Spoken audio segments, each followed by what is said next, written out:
Hello everyone, आपके अपने YouTube channel MS study JH में आपका स्वागत है।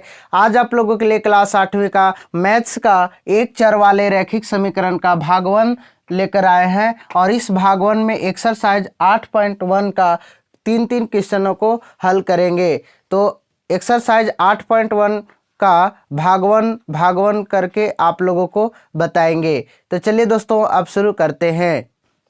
तो दोस्तों, ये रहा आप लोगों का पहला क्वेश्चन। लिखा हुआ है किसी संख्या के 2 गुने में 8 जोड़ने पर 32 प्राप्त होता है, वह संख्या ज्ञात कीजिए। तो हमें वह संख्या मालूम नहीं है, तो सबसे पहले क्या करेंगे, वह संख्या मानेंगे। जो हमें वो संख्या नहीं मालूम होता है उस संख्या को मानते हैं। तो यहाँ पर लिखेंगे माना कि संख्या x है।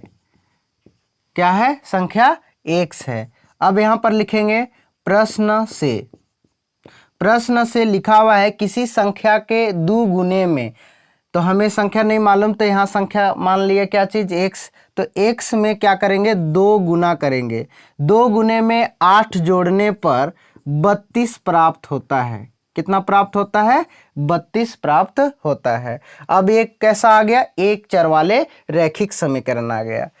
तो ध्यान रहे दोस्तों कि जो चर वाले संख्या होता है वो बायां पक्ष यानी LHS तरफ और अचर संख्या होती है RHS तरफ यानी दायां पक्ष तरफ। अब जानेंगे एक चर संख्या किसे बोलते हैं। तो वह संख्या जिस पर ABCD से लेकर Z तक की जो संख्या होती है वे चर संख्या होता है, और वह संख्या जिसमें ABCD से लेकर Z तक की जो संख्याएं होती है वे उस संख्या में नहीं होता है, तो वे अचर संख्या होता है। तो इस तरह से अब इस क्वेश्चन को हल करेंगे।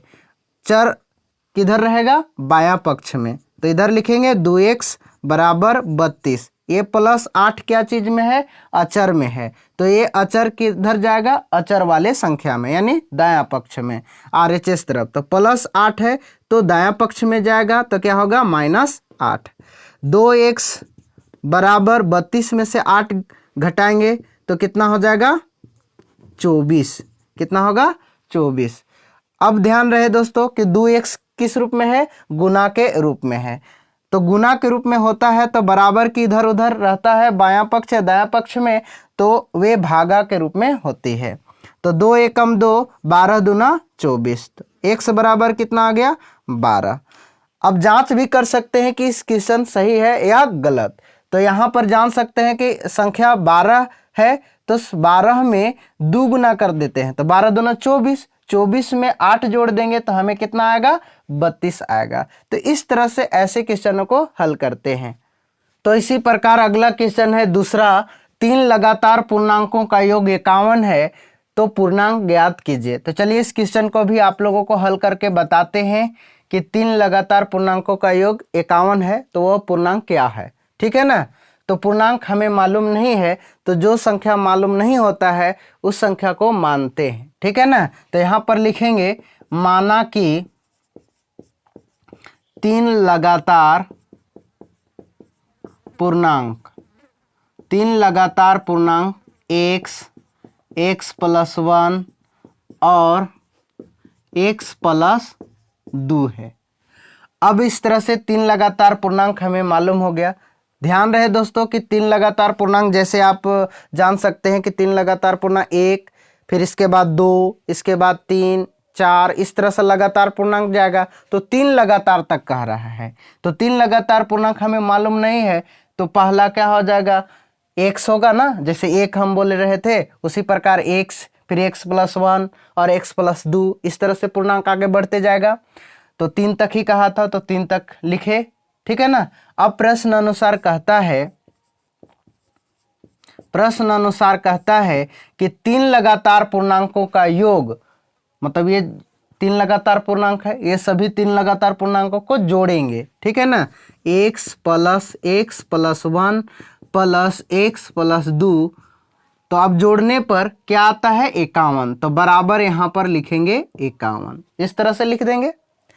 अब ध्यान रहे दोस्तों कि जो चर वाले संख्या है चर के साथ ऐड होता है, मतलब योग होता है, और अचर वाले संख्या के साथ ही योग होता है। तो अब यहाँ क्या करेंगे? हल करेंगे। तो x वाला x ये चर है, ठीक है, तो चर चर के साथ जोड़ाएगा तो x x x कितने हैं 3x है ना, तो यहाँ पर हो जाएगा 3x प्लस, अब यहाँ पर देखिए 1 और यहाँ पर 2 अचर वाला है, तो 1 और 2 कितना हो जाएगा 3 प्लस 3 बराबर 51। अब ये कैसा आ गया एक चर वाले रैखिक समीकरण। तब एक चर वाले रैखिक समीकरण आ गया, तो क्या करेंगे 3x वाला किधर रहेगा, मतलब ABCD वाला संख्या चर वाला संख्या बायां पक्ष में, तो ये होगा बायां पक्ष में ही रहेगा क्योंकि 3x क्या में है बायां पक्ष में। 3x बराबर ये 3 क्या है अचर है, तो ये किधर जाएगा 51 तरफ, मतलब अचर वाले संख्या बराबर के दायां तरफ, तो 51 माइनस 3 प्लस में रहता है तो इधर उधर जाता है, तो क्या होती है प्लस का माइनस, अगर माइनस में हो तो प्लस में होगा, ठीक है ना, तो यानी +3 है तो बराबर के दायां तरफ जा रहा है, तो क्या होगा -3। अब 3x बराबर 51 में से 3 घटा देंगे, सब्सट्रैक्ट करेंगे, ठीक है ना, तो कितना बचेगा 48। अब ध्यान रहे दोस्तों कि 3x क्या में है 3 गुना में है, तो 3 बराबर के इधर जाएगा तो क्या होगा भागा में। जैसे आप जान सकते हैं कि जोड़ वाले जो संख्या बायां पक्ष में होता है दायां पक्ष में जाएगा तो माइनस में होगा, यानी घटाव में होगा, अगर माइनस में होगा तो क्या होगा प्लस में, ठीक है। इसी तरह से गुना में रहेगा तो भागा में, अगर भागा में है तो गुना में, तो इस तरह से होगा। तो ये 3 गुना में है तो इधर आके क्या होगा भागा में, तो इस तरह से होता है। तो अब यहीं से हम क्या कर सकते हैं डिवाइड कर सकते हैं, तो क्या हो जाएगा 3 से 48 में भाग देंगे तो कितने बार में भाग लग जाएगा 16 बार में, ठीक है ना। तो x बराबर हमें क्या आ गया 16 आ गया। तो हमें फिर क्या करना है 3 लगातार पूर्णांक वह क्या है, तो अतः हम यहाँ पर लिखेंगे अतः 3 लगातार पूर्णांक, 3 लगातार पूर्णांक, 3 लगातार पूर्णांक, यहाँ पर हम क्या माने थे x, तो x का मान हमें क्या आ गया यहाँ पर 16। इसके बाद फिर क्या है दूसरा x + 1, ठीक है ना, x + 1, तो जहां पर x है वहां पर 16 लिखेंगे, 16 + 1 तो क्या हो जाएगा 17। फिर x प्लस अगला है x + 2 बराबर, तो x के जगह में 16 + 2 तो 16 2 18। तो 3 लगातार पूर्णांक क्या है 16 17 18, ये तीनों को योग करेंगे तो आंसर क्या आएगा 51 आएगा। तो इसी प्रकार अगला तीसरा क्वेश्चन 6 के 3 लगातार गुणजों का योग 144 है, गुणजों को ज्ञात कीजिए। तो चलिए इस क्वेश्चन को भी आप लोगों को हल करके बताते हैं। लिखा हुआ है 6 के 3 लगातार गुणजों का योग 144 है, गुणजों को ज्ञात कीजिए। तो हमें गुणज नहीं मालूम है, तो जो गुणज नहीं मालूम होता है या जो संख्या नहीं मालूम होता है तो उस संख्या को मानते हैं। तो यहाँ पर लिखेंगे माना कि 6 के 3 लगातार गुणज, 6 के 3 लगातार गुणज 6x, फिर 6 × x + 1 और 6 × x + 2 है। जैसे आप गुणज जान सकते हैं 6 का गुणज, गुणज के मतलब गुना होता है, ठीक है, यानी पहाड़ा, ठीक। जैसे 6 का गुणज निकालेंगे तो 6 एकम 6, 6 दूना 12, 6 3 18 इस तरह से आएगा। तो हमें नहीं मालूम है तो हम मानते हैं 6x, फिर 6 × x + 1 और 6 × x + 2 है। तो 6 के 3 लगातार गुणज हमें मालूम हो गया यहाँ पर। अब प्रश्न से कहता है, लिखा हुआ है कि 6 के 3 लगातार गुणजों का योग 144 है। तब 6 के 3 लगातार गुणज ये मालूम हुआ हम लोगों को 6x, फिर 6 × x + 1 और 6 × x + 2। तो ये सभी को क्या करेंगे जोड़ेंगे, तो जोड़ने पर हमें क्या आता है 144। तो यहाँ पर लिखेंगे 6x प्लस, ध्यान रहे दोस्तों ये इस तरह से है तो इसको गुना कर देंगे इसके साथ में ना, तो 6 से x में गुना करेंगे तो यहाँ लिख देंगे 6x प्लस 6 से 1 में गुना करेंगे तो 6, इस तरह से होगा ना, प्लस फिर इसको भी इसी तरह से गुना करेंगे 6x के साथ में और 6 2 के साथ भी गुना होगा। तो 6 से x में गुना करेंगे तो क्या हो जाएगा 6x प्लस 6 दूना 12। अब ये सभी को जोड़ देंगे तो जोड़ने पर क्या कहता है, प्रश्न ही कहता है कि 6 के 3 लगातार गुणजों का योग 144 है। तो ये 3 लगातार गुणजों का योग करते हैं तो हमें क्या आता है, आंसर 144।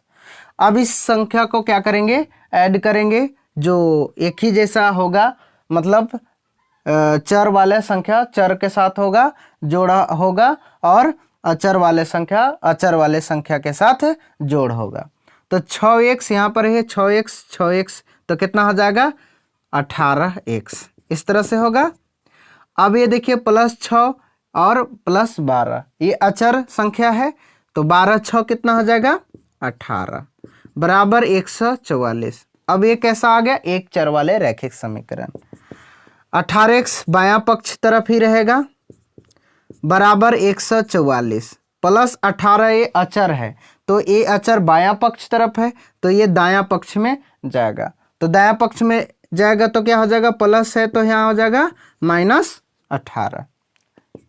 अब क्या करेंगे, यहाँ पर लिखेंगे 18x बराबर 144 से -18 सब्सट्रैक्ट कर देंगे, मतलब घटा देंगे, तो कितना हो जाएगा 126। कितना होगा 126। अब ध्यान रहे दोस्तों कि 18x क्या है, x के साथ क्या है, गुना के रूप में है। तो जब गुना के रूप में है तो इधर आएगा, मतलब बायां पक्ष से दायां पक्ष में, तो क्या हो जाएगा भाग होगा। आप लोगों को पहले बताए कि अगर बायां पक्ष में प्लस है, दायां पक्ष में क्या होगा माइनस, अगर बायां पक्ष में माइनस है तो दायां पक्ष में क्या होगा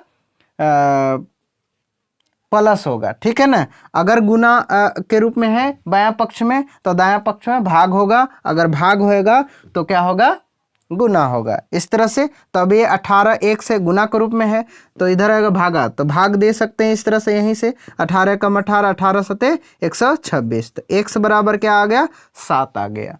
x बराबर जब 7 आ गया तो अतः यहाँ पर लिखेंगे, अतः 6 के 3 लगातार गुणज, 3 लगातार गुणज, 6 के 3 लगातार गुणज, ठीक है। तो 6 का 3 लगातार गुणज इस तरह से दिया हुआ है, तो उसमें x का मान पुट करते जाएंगे, तो x का मान हमें क्या आ गया 7 आ गया। तो 6x यहाँ पर है तो 6 गुने 7 तो क्या हो जाएगा 6 सते 42। इसी प्रकार दूसरा है, इसको गुना कर देंगे तो 6x प्लस 6 आएगा, तो यहाँ पर लिखेंगे 6x प्लस 6, तो 6 गुने x के जगह में लिखेंगे 7 प्लस 6, 7 छक 42 और 6 कितना हो जाएगा 48 होगा ना, 7 छक 42 और 6 48। इसी प्रकार अगला है, इसको गुना कर देंगे 6x प्लस 2, तो 6x प्लस 6 दूना 12 हो जाएगा, तो 6x प्लस 12, तो 6 जहाँ पर x है वहाँ पर 7 पुट करेंगे, ठीक है ना।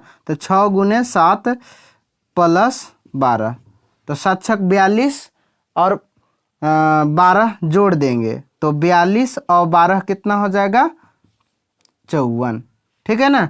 तो अतः 6 के 3 लगातार गुणज 42, 48 और 54 होगा।